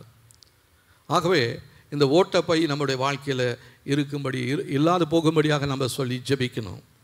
இந்த ஓட்டப்பை இருந்துச்சுன்னா என்ன தான் நீங்கள் இன்வெஸ்ட் பண்ணாலும் முடிவில் உங்களுக்கு கிடைக்கிறது நஷ்டம்தான். கர்த்தர் என்ன சொல்கிறார், தீமை எல்லாத்தையும் நான் நன்மையாக மாற்றுவேன்னு சொல்கிறாரு. ஆனால் என் வாழ்க்கையில் தீமை தான் அதிகமாகிட்டே இருக்குது. சுழல் காற்று போல் இருக்கிறது அவருடைய வழிகள். கர்த்தருடைய வழிகள் எங்கே இருக்குதா, சுழல் காற்றில் இருக்கிறது. சுழல் காற்று அது கடல்லையோ நீர்லையோ நிலத்திலையோ அது அப்படியே சுற்றிக்கிட்டு வரும். அங்கே இருக்கிற பொருட்கள் எல்லாத்தையும் மேலேயே கொண்டு போயிடும். உங்களை காலியாக்கும்படியா வெறுமையாக்கும்படியா உங்களுடைய எல்லைகளில் ஒரு சுழல் காற்று ஒன்று அடித்து கொண்டு இருக்கிறது. ஆனால் இந்த சுழல் காற்று யாருடைய கண்ட்ரோல் இருக்குது தெரியுங்களா, கர்த்தருடைய கண்ட்ரோலில் இருக்குது. நீங்கள் கர்த்தருடைய கண்ட்ரோல் இருப்பீர்களானால் அந்த எல்லா சுழல் காற்றும் உங்கள் கண்ட்ரோலுக்குள்ள கர்த்தர் கொண்டு வருவார். இயேசு கிறிஸ்து என்ன சொன்னாரோ அதை நீங்கள் சொல்லலாம். ஏய் இறையாதை அமைதலாக இரு என்று சொன்ன உடனே காற்றும் கடலும் அவருக்கு கீழ்ப்படிந்தது இல்லையா, சுழல் காற்றும் அவருடைய வார்த்தைகளுக்கு கீழ்ப்படியும். அவர் சுழல் காற்றை தம்முடைய சமூகத்தில் வைத்திருக்கிறார். எதிரிகளுக்கு நியாய தீர்ப்பு கொடுக்கும்படியாய், நம்முடைய வாழ்க்கையில் நன்மைகளை கொடுக்கும்படியாய், பாதுகாப்பை கொடுக்கும்படியாய் கர்த்தர் சுழல் காற்றை அவருடைய கரத்தில் வைத்திருக்கிறார். ஆகவே அவரை மாத்திரம் நாம் நோக்கி பார்க்க போகிறோம். நம்ம கூட தொழில் செய்தவங்க எல்லாமே, நமக்கு உதவி செய்கிறவங்கெல்லாம் கூட நல்ல லாபமாக இருப்பாங்களாம். அந்த வேலை செஞ்சிட்டு இருக்கிற இடத்துல அந்த வேலை செய்கிறவங்களாம் நல்லா செழிப்பாக இருப்பாங்களாம். ஆனால் முதலாளிக்கு ஒரே கவலையாக போயிடுமா. ஏன், ஒரு ஓட்டை ஒன்று உங்களுடைய எல்லையில் இருக்குதுப்பா, அதை பார்க்காம இருக்கிறதுனால தான் உங்க கூட வேலை செய்கிறவங்களாம் நல்லாக்குறாங்க, ஆனால் வேலை கொடுக்குற உனக்கு ஆசீர்வாதமே இல்லை. பிரசங்கில் ஒரு வசனம் இருக்குது. முதலாளிகள் எல்லாமே எப்படி இருக்காங்களாம், குதிரை மேலே போகிறாங்களாம், இது நடந்து போகிறாங்களாம். வேலைக்காரங்க என்ன பண்ணுறாங்களாம், குதிரை மேலே போகிறாங்களாம். முதலாளிகள் என்ன பண்ணிட்டு இருக்கிறாங்களாம், நடந்து போய்கிட்டே இருக்கிறாங்களாம், தரையில் நடக்கிறாங்களாம் முதலாளிகள்லாம். ஏன் என்னாச்சு அந்த முதலாளிக்கு, ஏன் தரையில் நடக்கிறாரு? உங்கள் டிரைவர் நல்லா காரில் போயிட்டே இருக்கிறாரு, நீங்கள் ஏன் நடந்து போயிட்டே இருக்கிறீங்க? இல்லைங்க, எனக்கு டாக்டர் சொல்லிக்கிறாரு கொஞ்சம் நடக்கணும், கொலஸ்ட்ரால் கொஞ்சம் அதிகமாகிடுச்சு, அதனால் கொஞ்சம் நடக்கணும்னு சொல்லிக்கிறாரு, அதனால் நான் நடக்கிறேன். ஏன் உங்களுக்கு கொலஸ்ட்ரால் வந்துச்சு? என் வாழ்க்கையில் ஒரு ஓட்டை வந்துடுச்சு, அது வழியாக நிறைய கொழுப்பு உள்ளே வந்து சேர்ந்துக்குச்சு, அதனால் நான் தான் என் வேலைக்காரன்ட்ட கொடுத்து காரை கொண்டு வீட்டில் நிறுத்திட்டு நான் பின்னாடியே நடந்து வரேன்னு சொல்லிட்டு நான் வரேன் அப்படின்வாங்க. இதெல்லாம் ஏன், நம்முடைய வாழ்க்கையில் ஏற்பட்ட உடைந்து போன பகுதிகள் தான் இதை நமக்கு உணர்த்தி காட்டிக்கொண்டே இருக்கிறது. விற்கிறதான நல்ல பொருளெல்லாம் விற்கப்படலாம், ஆனால் அதை விலைக்கு வாங்கிறதுக்கு ஆள் இருக்க மாட்டாங்க. சொல்லுவாங்க இல்லைங்களா, ஆப்ரேஷன் வந்து சக்ஸஸா, ஆனால் பேஷண்ட்டு அவர் இறந்து போயிட்டாருங்க. அப்போ நீ ஆப்ரேஷன் சக்ஸஸாக பண்ணி என்ன பிரயோஜனம்? பேஷண்ட்டு செத்து போயிட்டார. இப்படி தான் நம்முடைய வாழ்க்கை இருக்குது. காரணம், நம்முடைய வாழ்க்கையில் ஓட்டவன் இருக்குது, அதை அடைக்கும்படியாக நம்ம சொல்லி ஜெபிக்க வேண்டியது மிகவும் அவசியமாக இருக்கிறது. முன்னேற்றமே இருக்காது, அதே இடத்துலையே இருப்போம், ஸ்டாக்னேஷனாக இருப்போம், அப்படியே இருந்த இடத்துலையே இருப்போம். நம்ம கூட ஓட்டத்தை துவங்கினவங்கெல்லாம் முன்னேறி போயிட்டே இருப்பாங்க. ஏன்னா ஓட்டத்தை துவங்கினவர் உங்கள் கூட இல்லை. ஓட்டத்தை தொடங்கினவர் தொடர்ந்து உங்களை நடத்தும்படியாக உங்கள் கூடவே இருக்கிறாரு. அவருடைய வார்த்தைகள் உங்களுடைய வாழ்க்கையில் செயல்படலை. காணப்படுகிற ஓட்டையின் வழியாக தேவனுடைய வார்த்தைகளை கேட்டும் அது ஒன்றுமே உங்களுக்குள்ள கிரியை செய்ய முடியாதபடி இருக்கிறது. அதனால் இப்போ இந்த பொத்தலான பைகள் இயேசுவின் நாமத்தினாலே அது அடைக்கப்படும்படியாக நாம் சொல்லி ஜெபிக்க வேண்டியது இருக்கிறது. காரணம், உங்களுடைய நம்பிக்கை யார் மேலே வச்சிருக்கிறீங்க? யார் மேலே உங்களுடைய நம்பிக்கை வச்சிருக்கிறீங்க? கர்த்தர் பேரில் உங்களுடைய நம்பிக்கை வைத்திருப்பீர்களானால் உங்களுடைய பொத்தலான பைகள் அடைக்கப்படும். கர்த்தரை நோக்கி நீங்கள் ஜெபிப்பீர்களானால் உங்களுடைய பொத்தலான பைகள் அடைக்கப்படும். கர்த்தருடைய வார்த்தைக்கு கீழ்ப்படிவீர்களானால் உங்களுடைய பொத்தலான அந்த பைகள் அடைக்கப்படும். தேவனுடைய ராஜ்யத்திற்காக நீங்கள் ஓடுவீர்களானால் உங்களுடைய பொத்தலான பைகள் அடைக்கப்படும். ஊழியத்தின் நிமித்தமாய் நீங்கள் பாடுபடும் பொழுது உங்களுடைய பொத்தலான பைகள் அடைக்கப்படும். நம்ம எங்கே ஊழியத்துக்காக ஒன்றுமே உழைக்கிறது இல்லை, ஒன்றுமே செய்கிறதில்ல, ஒரு ஜெபம் பண்ணுறதில்ல. விசுவாசிகளுக்கு, குடும்பத்திற்கு யாருக்குமே ஜெபம் பண்ணுறதே இல்லை. நான் என் பொண்டாட்டி என் பிள்ளைங்களாம் நல்லா இருந்தால் போதும்னு நினச்சிட்டு ஓடிக்கிட்டே இருக்கிறோம். நம்ம மற்றவங்களுக்காக ஜெபிக்கணும். மற்றவங்களுக்காக ஜெபிக்கும் பொழுது கர்த்தர் நம்முடைய வாழ்க்கையில் இருக்கிற எல்லா உடைந்து போன பகுதிகளையும் அடைப்பார், ஓட்டைகளை சரி செய்வார். இதுதான் கர்த்தர் இந்த நாளில் நம்மளோடு பேசுகிறதான வார்த்தை. நமக்கு இரக்கம் இருக்கணும். ஜனங்கள் இடத்துல, மக்கள் இடத்துல, குடும்பத்தில் இரக்கம் உள்ளவர்களாக இருக்கணும்.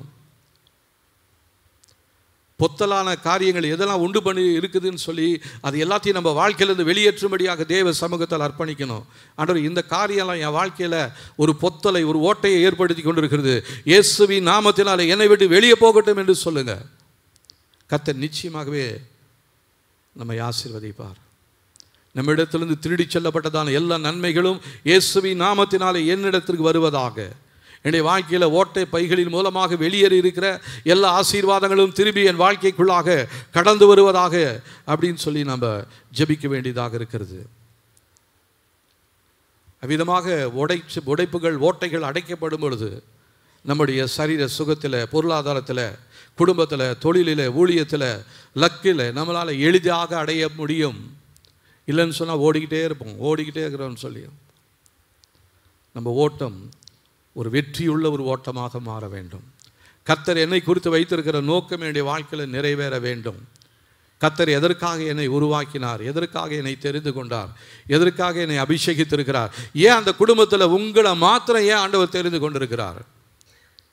உங்களை குறித்து கர்த்தர் ஒரு பெரிய திட்டம் வைத்திருக்கிறார். அவர் உங்களோட இருக்கிறேன்னு சொல்கிறாரு. உங்களோடு இருக்கிற அவரை நீங்கள் விட்டுறாதீங்க. அவரை உறுதியாக பிடிச்சு கொள்ளுங்க. உங்கள் குடும்பத்தில் எல்லையில் அவரை நீங்கள் எப்பயுமே வச்சு கொள்ளுங்க. அவரோடு எப்பயுமே இரவு பகலும் பேசிக்கிட்டே இருங்க. அவரோட உங்களுக்கு தொடர்பு இருக்கட்டும். மற்ற மனுஷரோட பேசுகிறத விட்டுட்டு, மற்ற தேவையில்லாத காரியங்களை பேசுகிறத விட்டுட்டு கர்த்தரிடத்தில் பேச ஆரம்பிச்சிடுங்க. ஆண்டவரே, இந்த நாளில் நான் கேட்ட வார்த்தையின்படி நான் இதுவரை வீணான வார்த்தைகளை பேசிகிட்டு இருந்தேன். நிறைய பேர் உறவுக்காரங்க வந்துட்டாங்கன்னா நைட்டெல்லாம் பேசிகிட்டே இருப்பாங்க, விடிய விடிய பேசிகிட்டே இருப்பாங்க, நேரம் போகிறதே தெரியாது. ஆனால் தேவனோட கொஞ்ச நேரம் ஜெபம் பண்ணுங்கனுங்க, அவங்களால முடியாது. அதனால் இந்த காரியங்களெல்லாம் நம்ம சரி செய்து கொள்வோம். கர்த்தர் நம்முடைய வாழ்க்கையில் இருக்கிற ஓட்டைகளை அடைக்க, பொத்தலான பைகளை அடைக்க தேவன் உதவி செய்ய வல்லமையுள்ளவராகிறார். அவர் நம்ம கூடவே இருக்கிறார். ஹல்லேலூயா. நம்ம யாவரும் எழுந்து நிற்போம், தேவ சமூகத்தில் நம்மை அர்ப்பணிப்போம். ஆண்டவரே, நீங்கள் இந்த நாளில் எங்களோட பேசின இந்த வார்த்தைகளுக்காக நன்றி. எங்களுடைய வாழ்க்கையில் காணப்படுகிற பொத்தலான பைகள், ஓட்டை பைகள் இயேசுவின் நாமத்தினாலே அது அடைக்கப்படும்படியாய் சொல்லி ஜெபிக்கிறேன். இயேசுவின் நாமத்தினாலே எங்களுடைய வாழ்க்கையில் இருக்கிற எல்லா ஓட்டைகளும் இயேசுவின் நாமத்தினாலே அடைக்கப்படும்படியாக சொல்லி ஜெபிக்கிறோம். ஆண்டவரே, ஹல்லேலூயா. ஆண்டவரே, எங்களுடைய பையில் இருக்கிற பொத்தல்களை ஏற்படுத்தும்படி காத்து கொண்டிருக்கிற அனைத்து வல்லமைகளும் தேவ சமூகத்து அக்கினியால் எரிந்து சாம்பலாய் போகும்படியாக சொல்லி ஜெபிக்கிறோம். இதுவரையிலும் எங்களுடைய வாழ்க்கையில், தொழிலில், வேலையில் பொத்தல்களை ஏற்படுத்தி வந்திருக்கிற எல்லா விதமான அழிவுக்குரிய வல்லமைகள் இயேசுவின் நாமத்தினால் எங்களை விட்டு வெளியேறுவதாக. எங்களுடைய வாழ்க்கையில், தொழிலில் பொத்தல்களை ஏற்படுத்தி கொண்டு அனைத்து தீமையான வல்லமைகளும் இயேசுவின் நாமத்தினால் எங்களை விட்டு வெளியேறும்படியாக சொல்லி ஜெபிக்கிறோம். இனி நாங்கள் எந்த விதமான லாபமற்ற செயல்களிலும் ஈடுபட மாட்டோம். ஆண்டவரே, எங்களுடைய வாழ்க்கையில் எந்த விதமான முன்னேற்றமும் அளிக்காத செயல்களை நாங்கள் எங்களை விட்டு வெளியேற்றும்படியாய் சொல்லி ஜெபிக்கிறோம் ஆண்டவரே. எங்களது அனைத்து முயற்சிகளும் எங்களுடைய எல்லாவித ஆசீர்வாதங்களையும் உயர்வுகளையும் கொடுக்கும்படியாக ஒப்பு கொடுத்து ஜெபிக்கிறோம். எங்களுடைய முன்னேற்றம் இயேசுவின் நாமத்தினால் ஏற்படுவதாக. எல்லா விதமான பின்னேற்றமும் எங்களை விட்டு வெளியேறுவதாக. தொலைந்து போன எல்லா விதமான நன்மைகளும் இயேசுவின் நாமத்திலே திரும்பி வருவதாக. எங்களுடைய வாழ்க்கையில் காணப்படுகிற அனைத்து விதமான கடினத்தன்மைகளும் இயேசுவின் நாமத்தில் எங்களை விட்டு அகன்று போவதாக. எங்களுடைய வாழ்க்கையில் காணப்படுகிற அனைத்து விதமான பொத்தல்களும் இயேசுவின் இரத்தத்தின் வல்லமையினால் அடைக்கப்படுவதாக. எங்களது அனைத்து விதமான முதலீடுகளும் லாபமாக மாறும்படியாக சொல்லி ஜெபிக்கிறோம். எங்களுடைய முன்னேற்றத்திற்கு உதவக்கூடியவர்கள் இயேசுவின் நாமத்தில் எங்களுடைய வாழ்க்கையில் காணப்படுவார்களாக. எங்களுக்கு உதவி செய்கிறவர்கள் எங்களுடைய வாழ்க்கையில் எல்லா நிலையிலும் எங்களுக்கு உதவி செய்வார்களாக. ஆசீர்வாதத்தை சம்பாதிக்கும் அனைத்து விதமான ஆசீர்வாதங்களும் எனக்கு பலனை உண்டாக்கும்படியாக சொல்லி ஜெபிக்கிறேன். கர்த்தாவே, எங்களுடைய எல்லா சூழ்நிலைகளையும் உம்முடைய கரம் எங்களோடு இருந்து செயல்படுவதாக. எங்களுடைய குடும்பத்தில், தொழிலில், எல்லாவற்றிலும் தேவனுடைய பாதுகாப்பு எங்களை சூழ்ந்து செயல்படும்படியாக சொல்லி ஜெபிக்கிறோம். எங்களுடைய எல்லா விதமான முயற்சிகளிலும் முன்னேற்றத்திலும் ஆண்டவரே நீங்கள் உதவியாக இருந்து எங்களை நடத்தும்படியாக சொல்லி ஜெபிக்கிறோம் ஆண்டவரே. ஹல்லேலூயா. தேவனுடைய உதவி இல்லைன்னா உங்கள் வாழ்க்கையில் ஒரு பயம் ஒன்று வந்துடும். தேவன் செய்வேன் என்று சொல்லியிருக்கிறாரு, ஆனால் செய்வேன் என்று சொன்னதான காரியத்தில் உங்களுக்கு ஒரு சந்தேகம், ஒரு அவிசுவாசம் வந்துடும். உங்கள் வாழ்க்கையில் காணப்படுகிற பொத்தல் தான் இதற்கு காரணம். ஆகவே அந்த பயத்தை வெளியேற்றுவோம். எங்களுடைய வாழ்க்கையில் இருக்கிற காணப்படுகிற ஓட்டையை பயன்படுத்தி எங்களுக்குள்ளாய் வந்திருக்கிற பொல்லாத பயத்தின் ஆவியே இயேசுவின் நாமத்தினால் எங்களுடைய வாழ்க்கை விட்டு வெளியேறுவாயாக. கர்த்தர் எங்களோடு இருக்கிறார், கர்த்தர் எங்களோடு இருக்கிறார், அவர் எங்களை வழிநடத்த போதுமானவராக இருக்கிறார் என்று சொல்லி ஆண்டவருடைய கரத்தில் நம்மை தாழ்த்தி ஒப்பு கொடுப்போம். கர்த்தர் நம்முடைய ஜெபத்தை கேட்டு நமக்கு பதில் தருகிறவராக இருக்கிறார். ஹல்லேலூயா. தேவனே, இந்த நேரத்தில் இந்த செய்தியை கேட்கப் போகிற நம்முடைய பிள்ளைகள் யாவருக்காகவும் நன்றி. ஒவ்வொருடைய வாழ்க்கையிலும் உங்களுடைய வல்லமை விளங்க செய்ய ஆண்டவரே. அவருடைய வாழ்க்கையில் இருக்கிற எல்லா பொத்தலான பைகளும் இயேசுவின் நாமத்தினாலே அடைக்கப்படுவதாக, சரி செய்யப்படுவதாக. பொத்தல் வழியாக வெளியே சென்றதான எல்லா விதமான நன்மைகளும் ஆசீர்வாதங்களும் நம்முடைய பிள்ளைகளுடைய வாழ்க்கையில் மறுபடியுமாய் கடந்து வரும்படியாக சொல்லி ஜெபிக்கிறோம். இதற்காக நாங்கள் எங்களை அர்ப்பணிக்கிறோம். ஒப்புரவாக வேண்டியவர்களோடு ஒப்புரவாக ஆண்டவரை நீர் எங்களுக்கு கிருபை செய்வீராக. எங்களோடு இருந்து எங்களை வழி நடத்துங்க ஆண்டவரே. இதன் மூலமாய் வருகிற எல்லா மகிமையும் இயேசு ராஜா ஒருவருக்கே நாங்கள் செலுத்துகிறோம். இந்த ஆசீர்வாதத்தை கொடுக்கும்படியாய் நீர் உங்களுடைய சரீரத்தை ஒப்பு கொடுத்தீங்க, உங்கள் ரத்தத்தை சிந்தினீங்க. அதை நினைவு கூறும்படி அந்த நாளில் வந்திருக்கிறோம். நாங்கள் சோதித்து ஆராய்ந்து பார்த்து இந்த பரிசுத்த பந்தியில் பங்கு கொள்ள கர்த்தர் உதவி செய்யுங்க. உங்களுக்கும் எங்களுக்கும் இடையில் இருக்கிற அந்த தொடர்பு எந்த விதத்திலும் முறிந்து போகாதபடிக்கு கர்த்தருடைய இரத்தத்தினாலே